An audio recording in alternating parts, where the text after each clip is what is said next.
And of course, whenever you do a trail like this, one of the big questions everybody always has is what is in your pack? Unfortunately, I didn't get the last of my gear until I was basically on the trail, so I didn't have a chance to do it beforehand. So excuse the lighting, but I am currently in a cabin up here in East Glacier, just trying to get this done and uploaded before we're in the Bob. So this is my pack. It is a ULA Catalyst, the same pack type that I used on the PCT and the ECT. Unlike those, which were the nylon and ryobic models, this one is actually made of Ultra. It's kind of a prototype of something they're going to be offering before too long here. Ultra is a new material that's kind of going to be the replacement for Cuban fiber DCF. It seems like it is abrasion resistant, waterproof, etc., etc. The only downside is it just comes in basic colors, which is why I don't have a really green and orange pack anymore. So this is 65 liters, which I like because we do longer carries sometimes. This is just a bandana. They do CDT bandanas out of Triple Crown Outfitters by Yogi McDonald and some other folks. So first off, we have the Glacier-specific gear. Now, snow is probably only going to be a concern in this first section. There's a couple of passes, and so we ended up getting an ice axe. This is the Camp Corsa. No, I didn't just get it because it was green, but you know, that did maybe influence it. I don't traditionally like the camp gear that much. Their climbing helmets always look like kiddie helmets instead of something serious. But this is a nice basic ice axe. I like it better than the Black Diamond Raven Pro because there's actually a point here, and trying to arrest with the Raven Pro, I've had less than great experiences with that. The only downside with this is when you're going across something steep, you want to be able to basically bury the axe like this. This point sucked. We had some quasi-consolidated snow. I could not get this in far enough, and I was really missing my, mountaineering axe, which is significantly heavier. But as far as a carry it as a precaution through hiking axe, I've been pretty happy with the Corsa. This is bear spray, which is, required / recommended in Glacier National Park. The Trail Angel we stayed at before going in got this for us. I just have a carabiner, a really light one, so I can hook it to my pack. And then these are micro spikes. Basically, they are not as heavy duty as a crampon, but they add a little extra traction if you're not on something super steep. Again, I was really happy to have them a couple of days ago. Of these, we're probably sending the ice axe and the micro spikes home before we leave East Glacier. And then I'll have them sent back as needed in Colorado. When it comes to my basic hiking layers, of course, I have my custom ball cap that I always wear. And under that, I have a buff that is basically cut in half. It just kind of helps handle the frizz underneath the hat, which is more specific to my type of hair. This is the Alpine hoodie by Black Diamond. I'm a big fan of their hoodies in general, other than I'm not the biggest fan of the colors, but what are you gonna do? These are the Patagonia 9 Trail shorts. I really like shorts over pants just because I tend to sweat a lot and these breathe more. These have the advantage of being relatively light. They have a good liner that I can actually use. I'm not the biggest fan of having the zipper pockets, but I haven't found any other shorts that will hold up well enough for me. The baggies on the ECT last year were a little too abrasive and I'm not the biggest fan. So, and I tried the Strider Pros and they literally fell apart on me during just being around in town and that Trans-Sierra trip. And then these are the Under Armour, I think they're Heat Gear compression shorts. I wear these as underwear because they help with thigh chafing and other things. And when I was on the AT, I just wore these, as my hiking layer. Shoe-wise, I use the Ultra Olympus 4s. They worked fairly well for me. I do use inserts, which are just the orange super feet. They're the best that work for the really wide feet, and they're a little bit burlier than the Lone Peaks. I can get about 500 miles out of them. I also use the Dirty Girl Gaiters, both to keep dirt out and to give myself a little more color so I can be visible when I'm hiking on roads. And then I use, mid-weight socks, either Darn Tough or these are actually 6-point, which I've been experimenting with just to see if they'll last a little longer. I have tried the Injinjis everybody loves, but I wear those out way, way, way too quick for what they cost. Additional layers. Now keep in mind I tend to go with lighter modular layers instead of anything heavy, and because I prefer to stay out of towns as much as I can, I'll often have a little bit extra just so I have the flexibility not to have to like run for it or hide in a porta potty. So this is a Houdini wind jacket. I basically use that when I'm just using my main hiking layer and I need a little bit of warmth to keep the wind off of me. It's also a really good mosquito barrier while being more breathable than my normal rain jacket. It's been worth it in the Sierra, and I'm going to carry it on this one because everything I hear is it's cold and windy. So far, it has already paid for itself considering how light it is. And then I pair that with these. These are the Enlightened Equipment pants. I forget what their model name is, but it's basically their wind pant. Same thing, I carried these on the PCT and the ECT. They've been great. Even when I've gotten rid of this thing, because I didn't need it after the Sierra, I still carry these. They're my go-to pant when I'm around town and have to do laundry, and if I need a little bit of warmth because I'm sitting around outside, these usually do it. This is my fleece. It's a Patagonia R1. Normally I have a Arc'teryx Fortes that I really love that's neon green.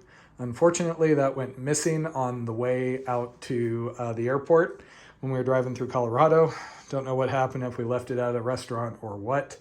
So I kind of had to scramble and get a replacement. It's one of these kind of mid-weight, light technical fleeces. The idea is it's an insulating layer while you hike. Yesterday, when it was so cold during the road walk, that was what I had under my rain gear. This is the Torrid Apex hooded jacket, again from Enlightened Equipment. Custom colors, obviously, green and orange. This is more of a camp layer, or if things get really cold at night, I'll often be wearing it along with the fleece while I'm sleeping. Again, really light, and it is synthetic, so I don't have to worry about it getting wet. On the bottom half, these are two different pairs of long johns. Now, this is kind of a waist, and I'm going back and forth on this, but basically, this is the pair I wear when I sleep. This is the pair I wear when hiking. When I've gotten into really wet, crummy weather, basically this pair of long johns, which is light capilene, combines with the shorts, and it weighs less than your standard hiking pant, and it provides more warmth. But when I was going through Florida, getting wet, things like that, I wanted to have a dry layer to sleep in, and again, I like having a little more layers to wear while I'm sleeping, so that's what this is. I'm still going back and forth. I may end up sending these back, just having these and sleeping in the occasional damp layer. We'll see. Second pair of socks. These are OR sun gloves. Jen really likes them. I go back and forth on them, but they do help prevent, the hiker sunburn on the hands. These are just cheap fleece fingerless gloves. Those work really well under my rain gloves or just working around in camp in the morning. And this is just a light short sleeve Cormac Arc'teryx shirt, which is my town shirt. And if anything goes wrong with my one hiking layer, which is that long sleeve alpine hoodie, this can sub in. I did end up hiking on it some when I was on the ECT. And usually this is what I'm sleeping in as a base layer, because if I just sleep in this, as I've done before, I've ended up zipping chest hair into it, and the zipper's not quite as comfortable. And now we have rain gear, which is all still wet because we were hiking 10 plus hours in the rain yesterday. This is a Black Diamond rain jacket. I believe it's the Highline, which is this new model they're offering.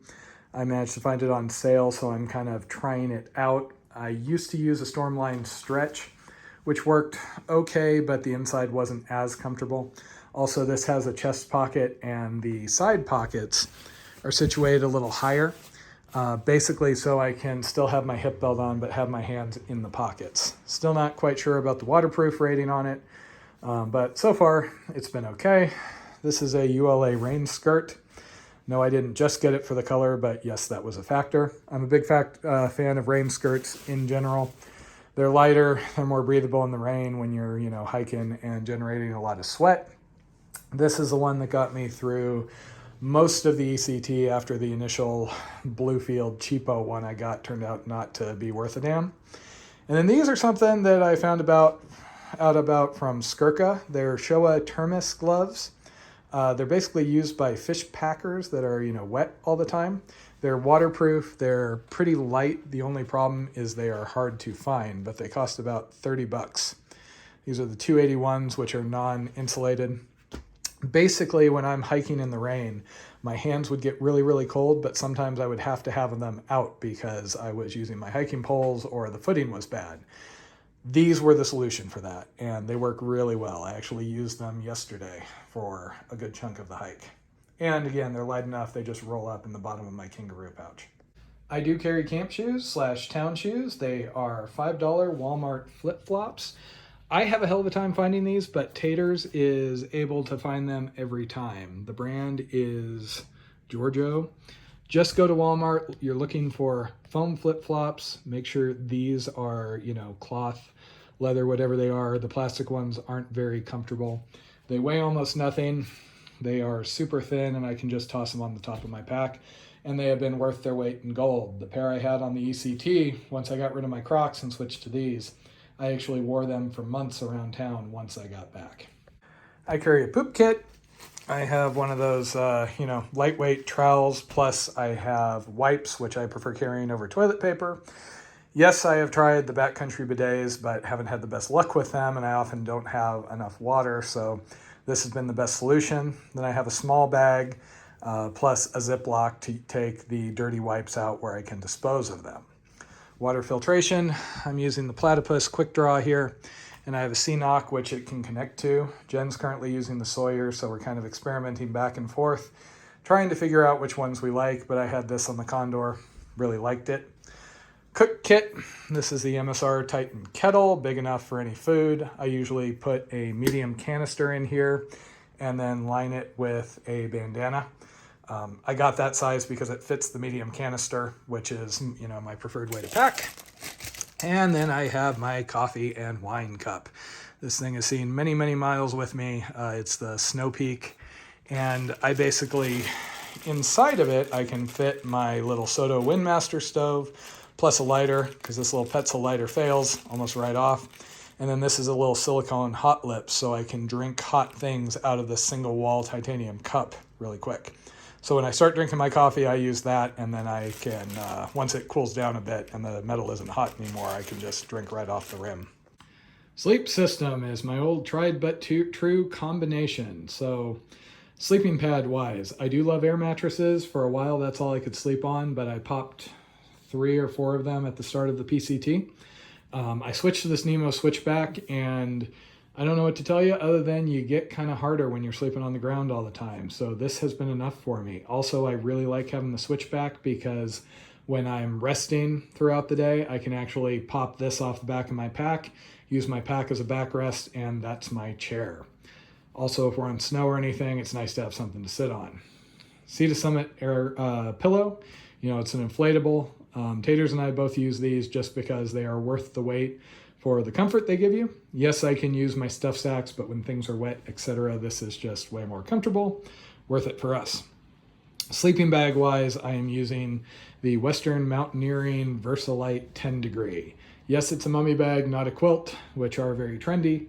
I have a quilt, I love my quilt, but I use my quilt in combination with a bivvy in the Sierra during the summer. When I'm out in marginal times, which when you're through hiking, you're gonna be out usually early or late. Personally, I like kind of the extra warmth buffer that the mummy bag gives you. In addition, if I'm going to cowboy camp, I prefer to be in an enclosed mummy bag versus a quilt because I'll move around at night and I'll end up, instead of on the pad like this, I'll end up askew and in the dirt. So it's personal preference, but as long as you don't mind throwing money at it, it's hard to beat Western Mountaineering. Honestly, if I'm going to overspend on any particular component, it is going to be the sleeping bag, because if everything else goes to hell and it just gets too cold for you to go on for your layers, this is your survival layer. So it's about a $500 sleeping bag, but it is really light, compacts down really well. I also own the 30 degree, which is what I used last year on the ECT. Feathered Friends is the other manufacturer you often hear talked about as far as top tier sleeping bags. I own a Feathered Friend 10 degree. it's okay, but quite frankly, I just prefer the construction feel, etc. of the Western Mountaineering. And I would happily trade that, the Feather Friends actually 0 degree, the 0 degree Feathered Friends for Western Mountaineering if I could. Personal preference. Tent-wise, because I'm starting out together with Taters, we are not using my Nemo Hornet 2-person because she thinks that's a little too tight.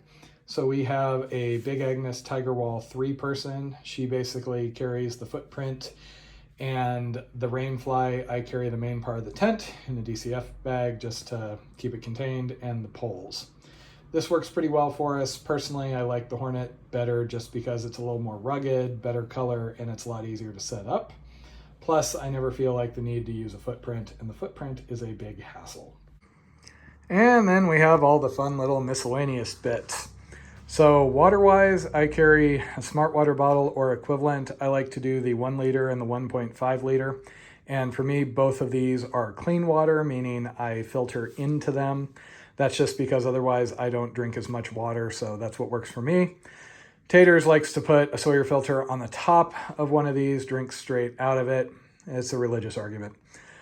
Sunglasses, they're just my Oakley radar locks. I like the color. Yes, they're expensive. A friend gave me a huge discount on one to begin with, and they work for me. I just have a little case so I can keep them in my hip belt. Have a mask because, you know, we're still kind of in COVID times here, and to travel or anything else that's required sometimes. Sunscreen, I use the Neutrogena because I'm a white boy and I burn easy. It's not too greasy, works well for me. Then I have my first aid kit. Aquaphor is the best anti-chafe thing that I've found. I tried a bunch of stuff on the AT last year, so I just carry that. In the event that I have something, some sort of a rash, some sort of an abrasion, this A&D has worked really well for me. So I still carry it. I'm not using it as much. That I may end up getting rid of. You can always buy it at the next town stop. Lip balm, of course, kind of goes with the sunscreen. Then I keep a little baggie, which is ibuprofen plus Imodium. Those are the 2 most important things when I hike. You know, make the pain stop and make the shit stop. I would prefer to have some sort of a little lightweight pill case. I just don't have something I like that isn't heavy and doesn't leak. Other part of my first aid kit, some Benadryl just as an emergency. And this is actually climber's tape. It's the one I used to use is by Masochist. I use this for everything, you know.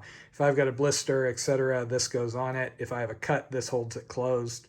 And it sticks pretty well, so I can keep this on for days if I need to. The other part of my first aid kit, something I've carried ever since the PCT, I have had Giardia multiple times, and that is far too long of a story for this video.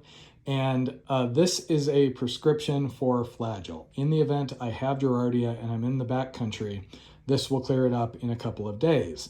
Now, this is dependent on me being able to self-diagnose, but again, I've had it multiple times over the years, and this really saved my butt on the PCT where I ended up with it at Julian. It's not that hard to get from your doctor as long as you explain what you're trying to do. At least in the US, the prescription isn't expensive, and you know, it's a good precaution. I do also have EpiPens. This bag is kind of my general thing. You see I have my extra Benadryl, 2 EpiPens, because while I'm not allergic to bees, or I was not, I did have a one-time reaction on the Appalachian Trail in a rather remote spot, so now I carry those just to be safe. My pocket knife is just a little itsy bitsy tiny one. It basically has scissors and a small knife. That's all I need, and it is so small now that I have to have something attached to it so I don't lose it. This was given to me by a friend. I kind of laugh when I see people with the huge knives, because unless you're carrying it because, you know, Grandpa used it in World War II, on a through hike, this is really all I'm going to use. Dental stuff. This is a dental hygienic taco. It's a little zip bag. It's obviously seen somewhere. These are mementos from the AT and the PCT. I have a toothbrush cut down just because I want it to fit in here, not because I'm that sensitive to weight. And floss. This is a medicated lip balm for if I end up with sunburned lips. Whatever toothpaste I can find. This is something I had to add as I grew my hair out. I'm not used to it because I had short hair for 40 years, but a little comb that again fits really, really small. This is one of those things I go back and forth on. Nail clippers help pull out, any sort of splinter, etc. They've been worth it. They're a little nicer than the scissors on the knife, but I'll sometimes get rid of these. And then I have an extra hairband because hair is a pain in the butt. That miscellaneous bag that I usually refer to as my 10 essential bag. Wow, there are mosquitoes in here even. So I have my EpiPen, I have the spare lighter in case the primary runs out, I have my spare lip balms in case those run out, spare money in case my wallet runs out, etc., etc. I lose that. I'm not carrying bug spray. I have these wipes. They came in useful on the AT. Again, those I may keep or not. I haven't been using chemical bug spray for quite a while. Gear patches, I went through a couple of them, so I added some more. That is a microfiber cloth for cleaning off the screen, cleaning off the glasses. I keep it in here in case I'm wet for days and days, so I have at least one dry one. This is an emergency Mylar blanket. I have had to use those before, and in the event you have to bivvy, they do come in useful. Now, I do have a sleeping bag with me, but I just always carry one of these no matter what. You might notice that there are a whole heck of a lot of headphones in here. I also have another on my pack. I use headphones all the time. Unfortunately, these headphones tend to go out over time. They are a real pain to get delivered to the trail, so I started carrying extras. They don't weigh much. Oh, and then safety pins, because on the Condor, I really needed more of these, so I've got 4 of those. And this is just another little emergency kit. I've got a piece of gauze, a toe cap, some butterfly bandages, and these are actually veggie bags. So if my feet are really, really cold, like I'm in the snow, other things, I'll put these on over the sock underneath the shoe. And they add a vapor barrier, and they can really add a lot of warmth if your toes are going numb. I use them a lot on snow camp for WTC, give them out to students. So again, they're just something I always carry. This is something that, again, I may not be carrying for long. This is just a cheap microphone I got off Amazon. I have a couple of videos that are using voiceovers for dive videos, and I brought this so I could finish those and send it back later. Again, it's not that heavy, but most of the time, like right now, I'm just talking into the phone microphone and it works good enough. I also have one zip tie because, you know, it's one of those things that can help you fix when something odd goes wrong.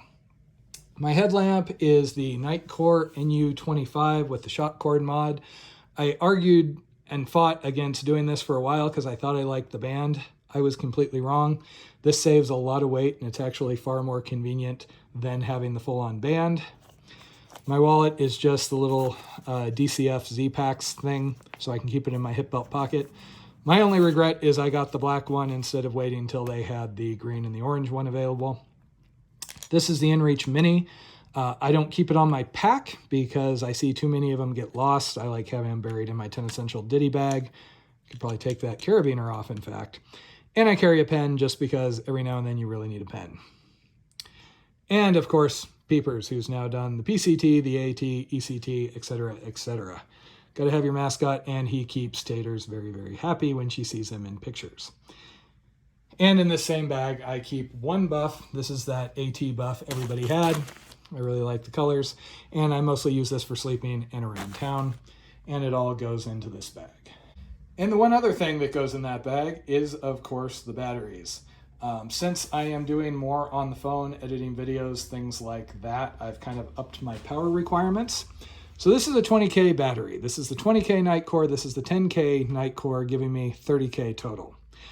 I did this because the 20Ks, I ended up, when I had the Onkers last year, I would end up running out of power on some of the longer carries. And I want to have the flexibility to, you know, do 10-day carries when I need.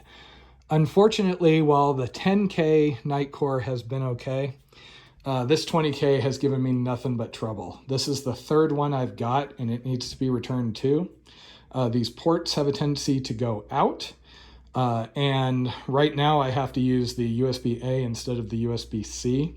These charge very, very slowly, and I'm worried that these are going to stop functioning at all. Right now I can charge the battery off these, but I can't charge the phone out of these. In addition, I've had this get stuck during charging where the lights are stuck and it no longer fills. And it's just, yeah, too many problems and I don't trust it. I'm going to swap it out for my old Anker.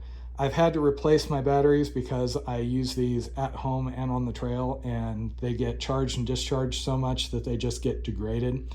Tater's battery right now, you don't get near as many charges. I could normally get, 4 or 5 days, and instead I was just getting 3. But I'll probably keep this one. That way I'll have, a 20 plus a 10. To charge them, this is the Anker 2-port USB-C. I tried to standardize on USB-C. This is kind of the most important thing, because if you don't have a power delivery PD charger, these things can take 7 or 8 hours to charge, and I don't want to be hanging around town for 7 to 8 hours. So I did a lot of research. I wanted to have a 2-port because sometimes when I'm stopping in town, I really want to top off my phone and the battery. Just be aware that when you use both ports, it cuts down the output power.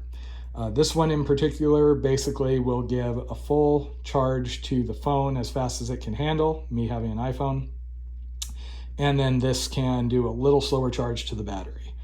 It's relatively light. The one downside is this thing will not fold down, so I may swap it out. Apple is coming out with a new charger that looks like it's a compact 2-port USB-C where the prongs will fold down. And then I have my cables. USB-C to USB-C. Like I said, I standardized on USB-C since that's where everything is going. This is a Lightning to USB-C. This is an adapter to go to USB-A just as a backup in case I need to plug into anybody else's stuff. And this is for the iPhone. This is for the wall charger to the battery. And this is a USB-C to micro, and that is basically to charge the headlamp and the inReach. And if I can eventually get a headlamp and an inReach that go USB-C, I will be happy and have one less cable. I did look at the combined cables where you have like a USB-C with multiple prongs coming off of it. In my experience, those have not been tough enough to really withstand the kind of abuse. And again, if something goes out on me in the middle of a trip, that's a real problem for me. So this at least gives me a little bit of redundancy. I am a fan of stuff sacks. You'll see online people argue against them, saying they're not as compact.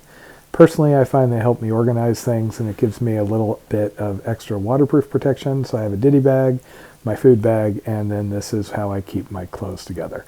And then this bag is actually just to line the pack in case anything leaks through any of the seams.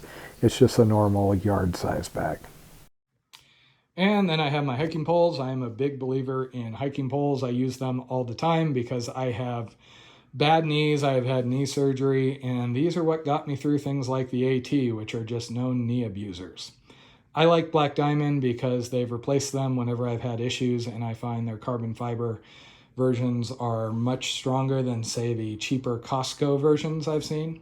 These particular ones are the aluminum because there has been kind of a shortage of things. Quite frankly, aluminum or carbon fiber, both of them work just as good. The aluminum will bend after a while, so you won't be able to collapse them, and every time you plant them, they'll shudder. The carbon fiber, if you really end up cranking them, they won't bend, they'll actually shatter. I did shatter a pair on the Condor Trail, but nothing was going to survive that particular fall. And then the other thing I use is this little pocket pouch. This is what I put my phone in. I have an iPhone 13 Pro Max, and I'm in it all the time, and I'm always listening to headphones, so it goes in here. This particular one is made by HMG. I've also had the ULA one, works about the same. I like this a little better because the inside is flat. The ULA kind of crinkles up, and what I found when it was really humid, it was leaving marks across the camera lenses that were kind of annoying to clear off when I was using the camera. I keep a microfiber cloth in a plastic to try and keep it dry for when I'm hiking in the rain, etc. And yet another pair of headphones because, again, I go through so many. So yeah, that's pretty much what I carry. The only thing I didn't show is I have one additional pair of underwear that was buried in the bottom of the pack and one additional pair of socks. The reason why I have at least 2 pairs of underwear, normally I have 2 hiking pair and 1 sleeping pair, is again, they have a tendency to wear out in really inconvenient times. And without them, I get thigh chafing issues. So that just lets me rotate them through. The sleeping pair, I like to have a cotton pair because I actually ended up with some pretty bad abrasion rash issues on the PCT. And that was one of the suggestions that seemed to work, is to have sleeping layers like this shirt and the underwear. Sock wise, I again have one sleeping pair, two hiking pairs, but the sleeping pair is an additional pair I can hike in if I need to. And that's just because I've been caught in a bad spot when I just had two pairs, and they decided to get holes right as I entered into the Sierra for that 10-day carry. So I ended up having to flip them upside down. I found a pair of socks along the trail. I was using those. I put holes in those. It's just easier to carry just a bit extra. With all of this, my base weight is usually somewhere around 20 pounds. I think when I left on the ECT, it was right around 19 and change. Now it's probably in the low 20s, especially with the Glacier gear. Honestly, to me, having something that is durable enough to survive this long of a hike and not require me stopping and having to get something else right in the middle is more important than just saving a little more weight. Also, since we are kind of having to do the minimalist thing, trying to be away on these long hikes, especially doing PCT, ECT, AT, and now the CDT back to back, I did have to make some cost considerations. Is there a rain jacket I'd rather have than what I have? Yes, Arc'teryx has some really awesome ones that even come on bright green. Totally would love to have them. I'm not going to spend $500 on a rain layer when I can get something that will work well enough within my safety margins, significantly cheaper from Black Diamond. Similarly, that's how I ended up on the Catalyst, because they are slightly heavier than other options, but these things hold up to anything. I have seen so many Z-Pack packs, which they're cool packs. You feel them, they're light, they got great construction till you use them for a while, then you put holes on them. So durability, cost, and the other thing would be the tent. I see a whole heck of a lot of duplexes out on the trail, and they're cool tents. They're really expensive. You know, you're talking $700 versus I think I paid $3 something for my Nemo Hornet. Also, I really liked having a semi-freestanding tent when I was on the Eastern Continental Trail, because I wasn't always camping in an actual campsite. Sometimes I was camping off on the woods, and you're not going to be able to get stakes in. Also, down in Florida, everything is limestone. There's not enough dirt to really get stakes in. So again, it's a little bit of a weight penalty, but it's paid off. And the other thing with the Hornet is I can set that thing up literally in about 30 or 40 seconds, which is exactly what I want to do on the end of the day, so I can just jump into the tent, be done. And in my hip belt, the other thing that was buried in there that I didn't find, a bug net. These things are worth their weight in gold. In the Sierra, I would carry these from April till about the end of the season, because if the bugs are all over you, these give you a little space from your face. This plus my Houdini plus the EE wind pants basically gives me a almost bug-proof suit, except for my hands. Now, if I put my rain gloves on, I would be completely bug-proof. To me, that's a lot better than spraying yourself with a whole bunch of chemicals. I used to keep some Picardin in with this, and I would use that if they got really bad. I've switched to carrying those wipes as kind of a backup when I couldn't get a replacement tube one time, and I basically have stopped using it. And one other Glacier-specific thing that was in Tater's pack, bear cord. I don't like bear hanging, so I do like the color though.